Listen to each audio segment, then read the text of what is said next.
Zaten sen de alabilirsin. İçeri giriyorlar, çekim yap. Yok, içeride çeksin. Selamünaleyküm.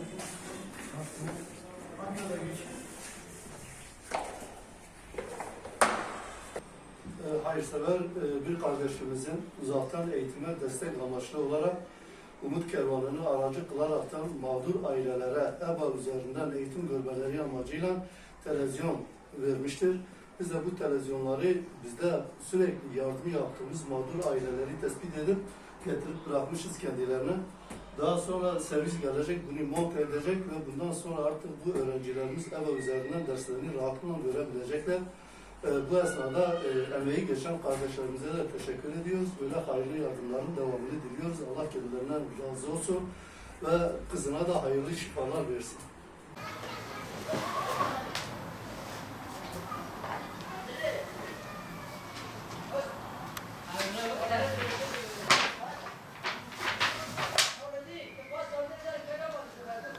Yeni eğitim öğretim yılı bölgemize, ülkemize hayır, sağlık, afiyet getirmesini Cenab-ı Allah'tan niyaz ederiz.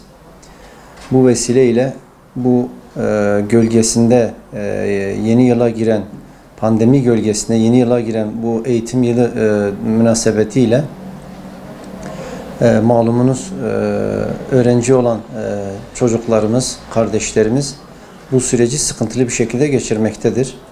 Sıkıntıların başında da Milli Eğitim'in başlatmış olduğu uzaktan eğitim programı ile birlikte okulların açılmamasından kaynaklı olarak evlerde bu eğitim süreci devam edecektir. Ancak bizler Umut Kervanı olarak mağdur ailelere her alanda yardım yaptığımız gibi bu yeni eğitim öğretim yılında da yine ihtiyaçlar söz konusudur. Bu ihtiyaçların başında da evlerinde televizyonu olamayan, tabletleri olamayan aileler söz konusudur. Bu münasebetle bize başvuran çok sayıda mağdur ailemiz vardır. Biz de bu ihtiyaçlarını, bu eğitim, öğretim ihtiyaçlarını giderme adına bir çalışma başlatmış bulunmaktayız. Bu çalışmamızdaki maksat bu minik kardeşlerimize, çocuklarımıza bu eğitim yılında destek sağlamaktır. Bu münasebetle çağrımıza kulak veren hayırseverler de olmakla birlikte ihtiyaçlar hala söz konusudur. Biz Umut Kervanı olarak geçenlerde bir hayırseverin bu çağrımıza kulak vererekten iki mağdur ailemizin evlerine 102 ekran EBA formatında ayarlanmış olarak teslim etmişiz.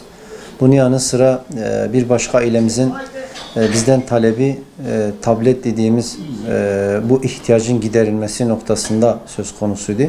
Biz de bu ihtiyacına cevap vererekten yine aynı şekilde bir hayırseverin desteğiyle bir başka mağdur ailemize de bir tablet vermemiz söz konusu oldu. Bundan sonra muhtemeldir ki bu ihtiyaçlar devam edecektir.